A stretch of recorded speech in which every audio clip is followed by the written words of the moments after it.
So I'm going to talk to you today and give you a flavour of the book chapter that I've done for the edited collection.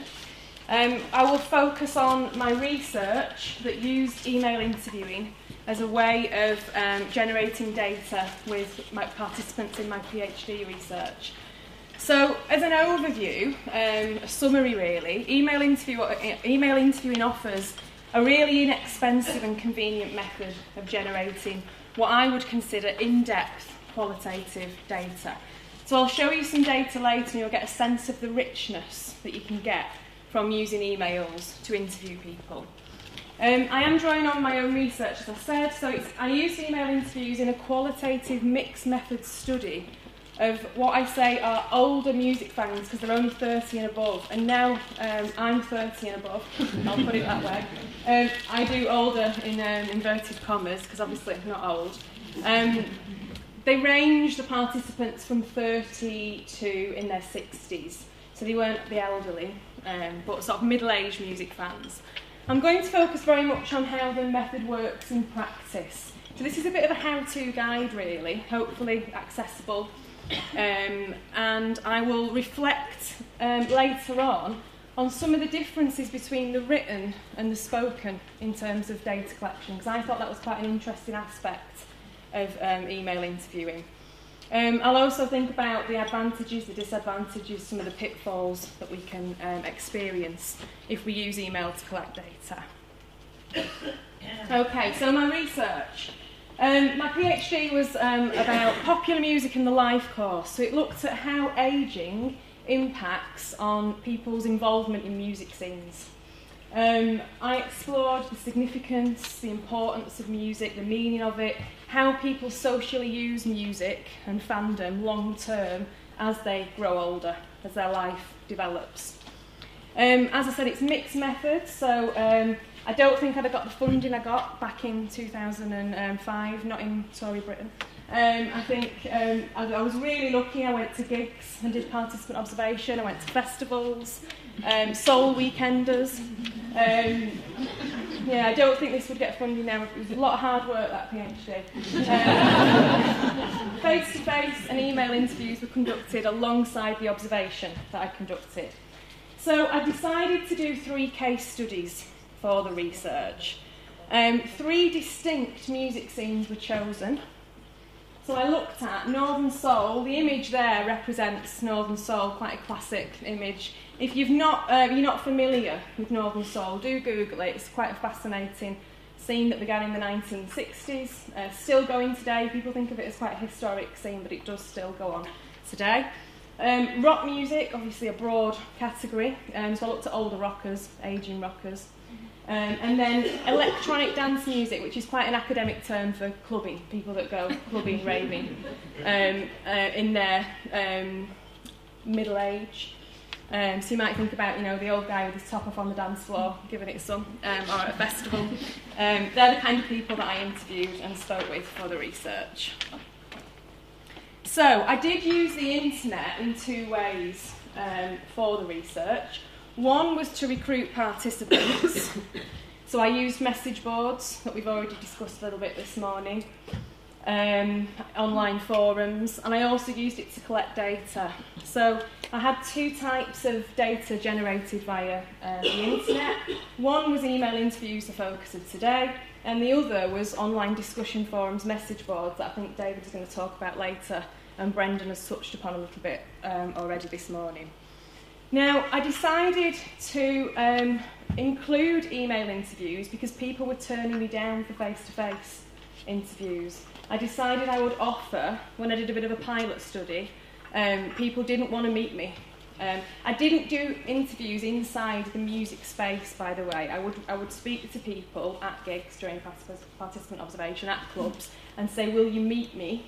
And have an interview, and some of them were just saying, like, well, here's my number, but I've not got a time to meet you. So I ended up coming up with the idea of doing email interviews.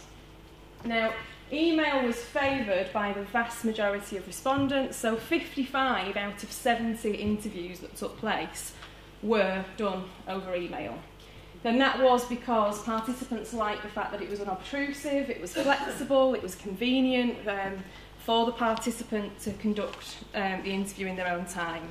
It also was good for the researcher because I could overcome any limitations in terms of time and financial resources as well, having the money to go and meet people and the time, like the temporal distance as well. Okay. So I won't dwell on this because it's all fairly common sense now. We've had a huge growth in ICT, haven't we, in internet technologies in recent years. As Brendan mentioned, we very much live in a digital society. There's been a significant increase in the use of email, so professionally and personally. We can't really get away now without using email in our everyday lives in terms of particularly in professional arenas. And what we need to think about is the opportunities that this gives us to rework traditional research methods within online environments. So how can we gain new understandings of experiences that people go through better using the internet and World Wide Web? There's a quote there from Hein. There's a virtual laboratory. Data can be collected 24 hours a day across the globe. The internet fundamentally changes the ways in which we can observe, measure and report on the human condition and societal structures. So, I'll get down to sort of the nitty-gritty of email interviewing. Now, it's called various things within academic literature on the subject. So I call it email interviewing in the writing that I've done in my research. It's also known as online interviewing, electronic interviewing, and then the very academic term asynchronous computer-mediated communication, or CMC for short.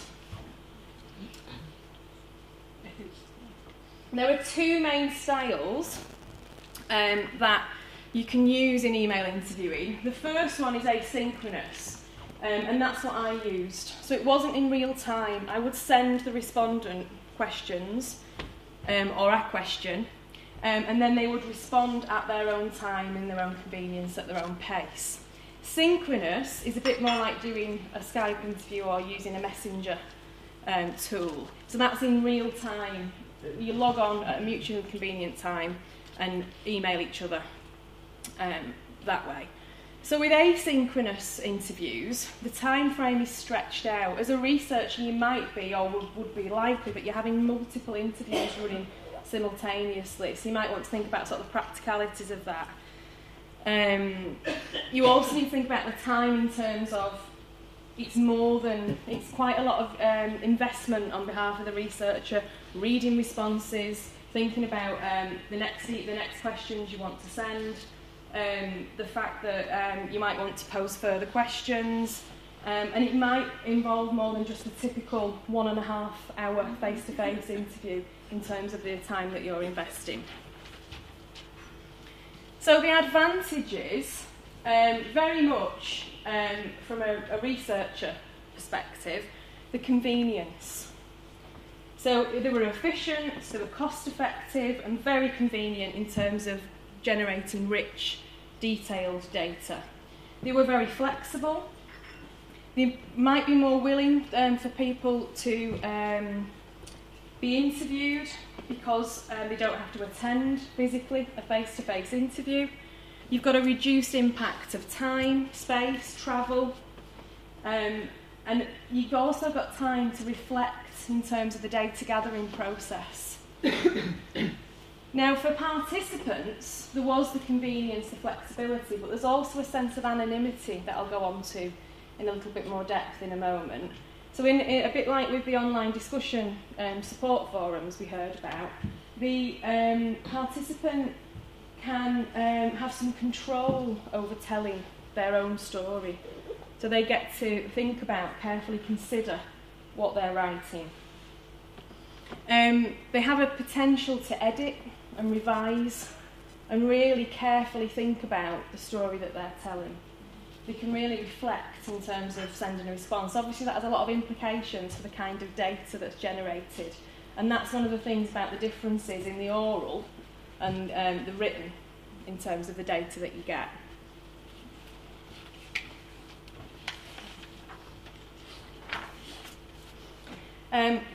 What's also been touched upon is this idea that you don't have to transcribe when you do email interviews. Now, if you are conducting a lot of face-to-face interviews and you don't have the funds to pay someone to transcribe, transcribing is a real investment from you in terms of the research process. You just print off the emailed responses. So again, it's convenient, which is a great thing, obviously, as a researcher.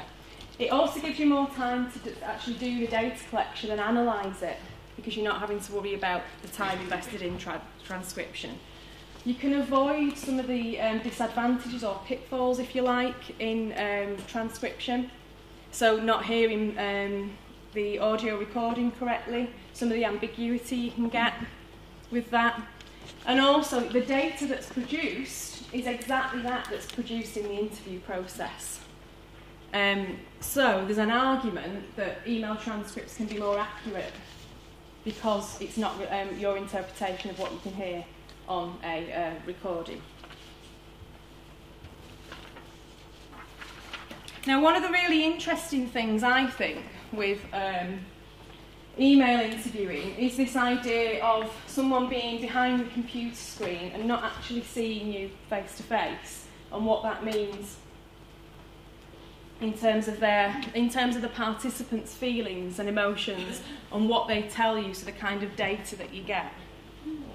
Now, if you think about face-to-face interviewing, it's quite a demanding skill, isn't it, on behalf of the researcher.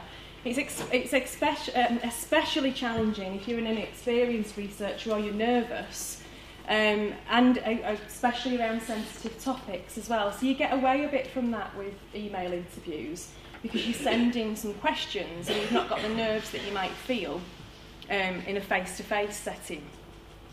They are good. I'll go on to that a little bit more later for sensitive topics because of that degree of anonymity that you get. It also reduces the sense of pressure felt by researchers and possibly participants. In terms of literature, there are different opinions on what that means for openness and anonymity. Some argue that there's an over-disclosure because people consider the responses, which you can see on that last point there. So in my research, people discussed recreational drug use, which is a thing within music scenes, and intoxication. They discussed that a lot in the email interviews. If they did bring it up face-to-face, it was once I'd switched the audio recording equipment off. So once I pressed stop on the recording, they'd often talk about drug use. In the email interviews, they were very frank, open, honest about the drugs they'd taken through their history of being involved in a music scene. So there's an issue there ethically, isn't there, in terms of protecting the participants. And there's a reference there in terms of looking at ethical issues. Because it's a fairly new area, this, there is a lot always coming out in terms of ethics of internet research that you need to be aware of. So socially undesirable behaviour, if you like, might be more admitted in an email sense. So within the asynchronous email interviews, the participants could choose to devote the time they wanted to the research, to responding to the questions that I sent. So some would spend a few days sending responses back. Others would take a few weeks up to a month to write detailed responses. One chap that stands out would Friday and Saturday night, whilst he was drinking his red wine, respond via email, which obviously another ethical issue there. One of the reasons I didn't do interviews within the club space or the gig space was to try and get away from the fact that people are intoxicated, but often they were intoxicated even though they were sat at the computer emailing, so it didn't negate that anyway. What you get is very much contemplation on the part of the participant. They need to invest time and effort and a commitment, really. So you need to think about that if you do consider using email interviews, who it suits, which I'll go on to in a moment. But a key thing here is there's an ability to review and revise responses. They can delete, they can edit, which makes the data collection, the process, quite different to what's produced, particularly in face-to-face settings. It's really important to think about that significance of the written and the fact you've got this ability to scroll through, to change what you're saying and have a polished account at the end of it. Obviously, it's less spontaneous. So if you're speaking to someone face-to-face and recording that, you get a very spontaneous dialogue, don't you, with that person. Because there's not the spontaneity, and because my research was looking at someone's sort of musical history and their identity around that, it was good, it was an advantage that it was less spontaneous because we could carefully consider and reflect and think about their past experiences. But you do get polished accounts, written in their own words, authoring their own experiences. So I've got an example of a fairly polished account that I won't read out, I'll let you read and take a moment. So this is a Northern Soul fan, 59 at the time.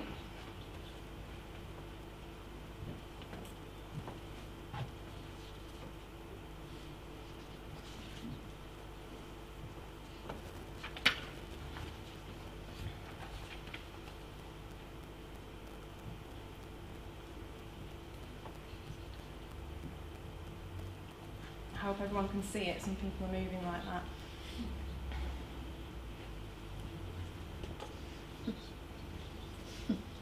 I usually wait for the laugh to know that people are getting a little bit near the end.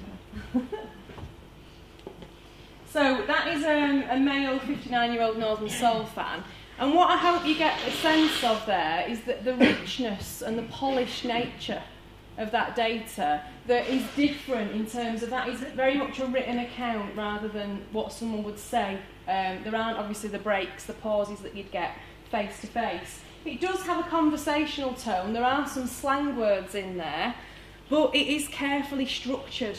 You can tell it's been considered and it's been revised and read through perhaps a couple of times before it's been sent back.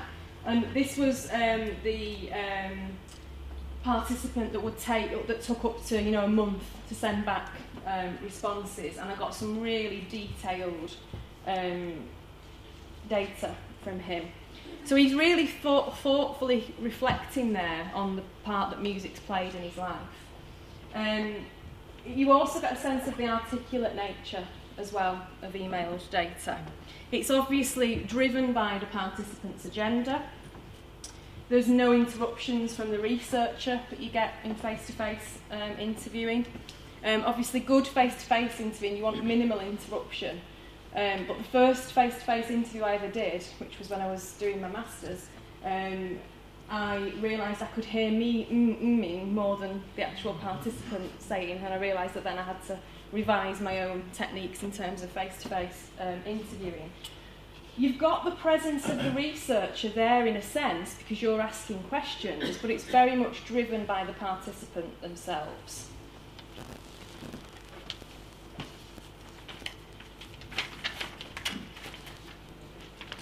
So, I've spoken about my research. Obviously, email interviews have been used in other areas. So, I'll think a little bit about what research questions email interviews might suit. They are suited to certain topics more than others. I would argue that they lend themselves well to generating written accounts of people's experiences, their memories, their recollections.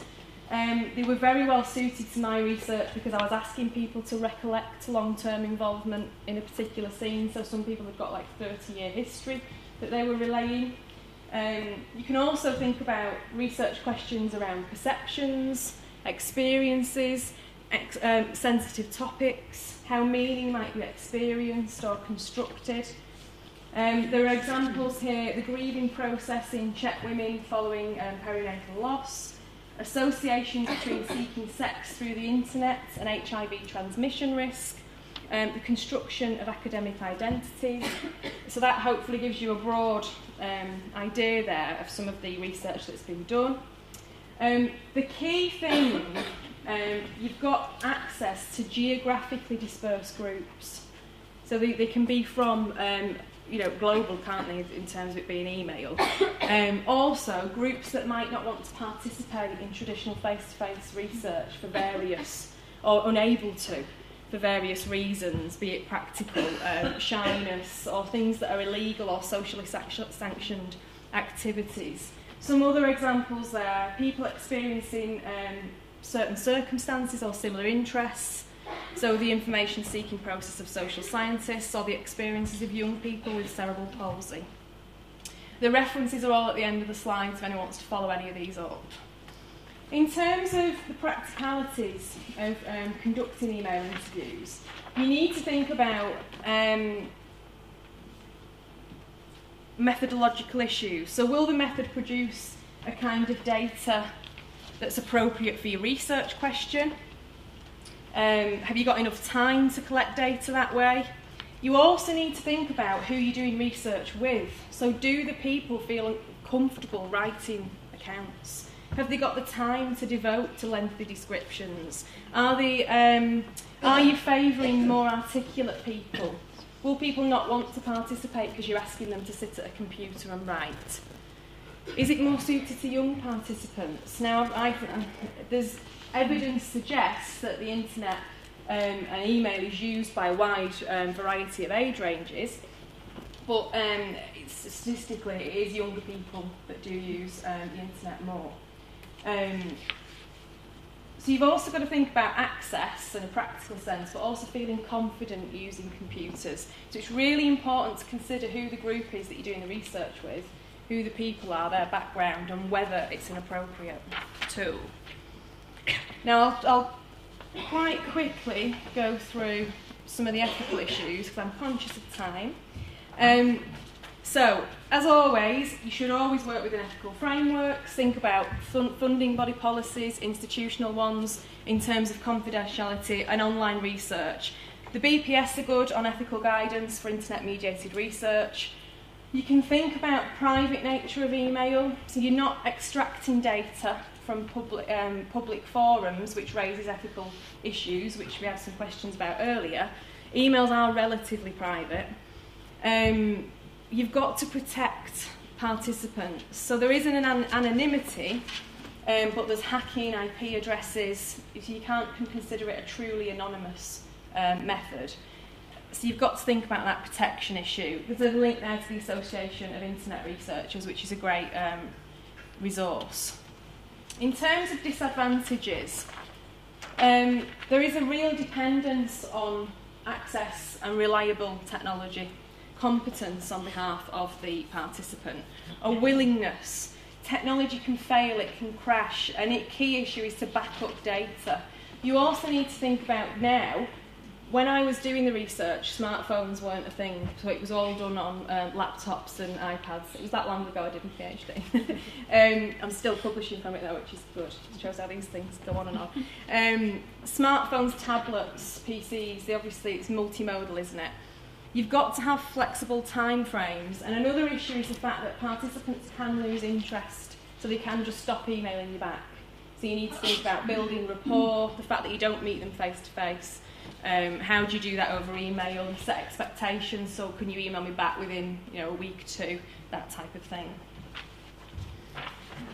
Some interesting things in terms of the data. You get a loss of voice inflections, so you lose that non-linguistic features. So that can lead to a decline in the quality of the data. So you don't get the intonation, the rises, the body language that you get with a face-to-face interview. You can also misinterpret during analysis because it's written as opposed to spoken. So some of the participants would use text speak or some drug terms that I wasn't familiar with, so I had to go and check those back with them. Some would use emoticons and emojis, so I knew if they were being sarcastic. There was a disembodied nature of email interviews, which is interesting to think about. So you don't know who the person is, obviously, that is completing the email interview, and you also need to check the interpretation to overcome any ambiguity. So, a few minutes on analysis and conclusion. So I used thematic analysis with my data. Did it by hand, didn't use it, didn't do computers. I'm a bit more old school than that. A very messy process, but enjoyable. I used categories from the interview topic guide that I had, and then I identified pattern meanings across the experiences. You could use a variety of methods for email interviewing. So you could do narrative analysis, highlight some of the complex stories. Discourse analysis would help you show how people construct experiences. And obviously you could use software as well, NVivo, Atlas, Hyper Research, just to name a few. So to conclude, very much for my data, email interviewing was very convenient, it was inexpensive, and it created really rich and valuable data. When I compared the face-to-face and the email, the transcripts were often lengthier via email. The length of answers to the questions were lengthier. Because I wasn't sat there looking at the person as they responded, there wasn't that pressure. They could just write as much as they wanted without having that sense of the researcher being there in the room. The geographically dispersed nature of participants was great as well. So people that might not want to participate face-to-face. But there are limitations that you've got to be aware of that I've covered briefly today, and obvious ethical issues. I combined, obviously, email interviews with more traditional face-to-face, and you can consider that. Don't just replace face-to-face with email because you think, oh, it's cheaper, it's easier. But think about combining the two, offering participants a choice to obtain a diverse sample. There's a lot of references and further reading I've put in there. So obviously you can get the PDF. I don't mind that going out at all to people if you want to follow up any of that. Thank you for listening.